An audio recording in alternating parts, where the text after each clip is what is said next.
দখলকাৰী গড়হত ঐতিহাসিক গেলেকীৰ নাট্য মন্দিৰ কাণখাৰ নাই চৰকাৰৰ তথা নাজিৰা মহকুমাৰ প্ৰশাসনৰ। আপোনালোকে চাই আছে পিআই নিউজ ষ্টুডিঅ'ত মই ৰদী।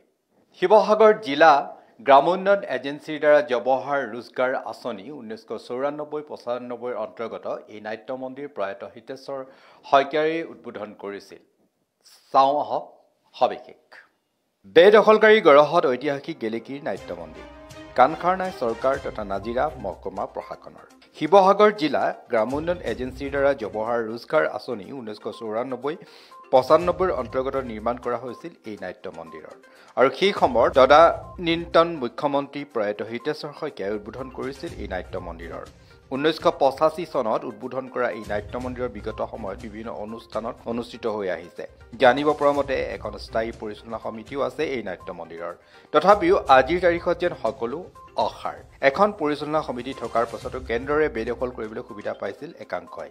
নে ইয়াৰ আঁৰত কিবা ৰহস্য আছে? ইতিমধ্যে এই বেদখলকাৰীৰ বিৰুদ্ধে সৰব হৈছে স্থানীয় দল, সংগঠন তথা সমাজকৰ্মী। অতি সোনকালে এই বেদখল মুক্ত নকৰিলে তীব্ৰ গণতান্ত্ৰিক আন্দোলনৰ হুংকাৰ দল সংগঠনৰ। আচলতে আজি বৰ এটা দুখ লগা দিন।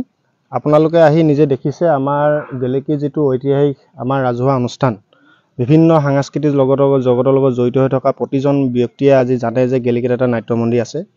আজি প্ৰায় এসপ্তাহ আগত আমাৰ গেলেকীত সদৌ অসম ছাত্ৰ সন্থাৰ সন্মানীয় সভাপতি হেমন্ত গগৈ দেৱে এটা ফেচবুকত এটা পোষ্ট লিখিছিলে যে গেলেকীৰ নাট্য মন্দিৰ বেদখল হৈছে।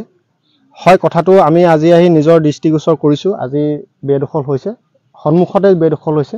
ইয়াত আহি পিনে এখন মটৰচাইকেল থ'বলৈও এডোখৰ জেগা সুবিধা নাইকিয়া হৈছে। গতিকে আমি ইয়াতকৈ আৰু দুখৰ বিষয় একো হ'ব বুলি আমি ভবা নাই। আৰু অকল গেলেকী নাট্য মন্দিৰটোতে যে বেদখল হৈছে আমি সেইটো ক'বলৈ নাযাওঁ। গেলেকী যিখন সাপ্তাহিক বজাৰ আছে তাতো বেদখল হৈছে। গতিকে এইখিনি কথাও আমি সংবাদ মাধ্যমৰ আগেদি আমি জিলা উপায়ুক্ত মহোদয় তথা আমাৰ নাজিৰা ৰাজহ চক্ৰ বিষয়া আমি সকলোকে অনুৰোধ জনাইছোঁ।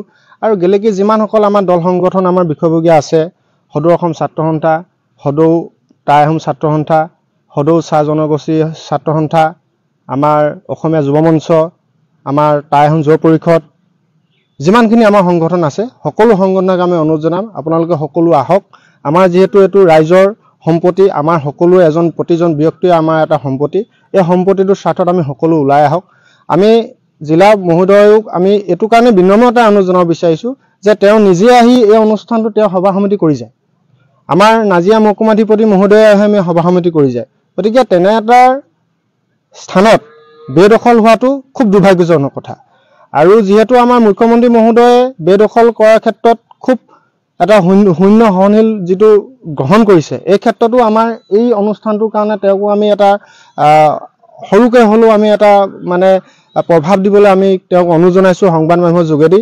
আৰু লগতে আমি যদি অনতিপলমে তেওঁলোকে নকৰে, আমাৰ যিসকল গেলেকী অঞ্চলৰ সমূহ সংগঠন আছে, আমি সকলো দল সংগঠন, শুভাকাংক্ষী ৰাইজ, জ্যেষ্ঠ নাগৰিক সকলো লগ লাগি আমি ভাবোঁ অহা মঙলবাৰলৈ আমি দিন এটা ধাৰ্য কৰোঁ যে সকলোৱে আমি আহি যিখিনি বেয়া আমাৰ ইয়াত দিছে অতি সোনকালে এই বেদখল মুক্তটো কৰক। যিহেতু আমিহে থিৰাং কৰিছোঁ যে অহা মঙলবাৰলৈ আমি দিনটো ধাৰ্য কৰিছোঁ, কিন্তু এই অহা মঙলবাৰলৈ যাতে আপোনালোকে সহযোগ কৰিব পাৰে।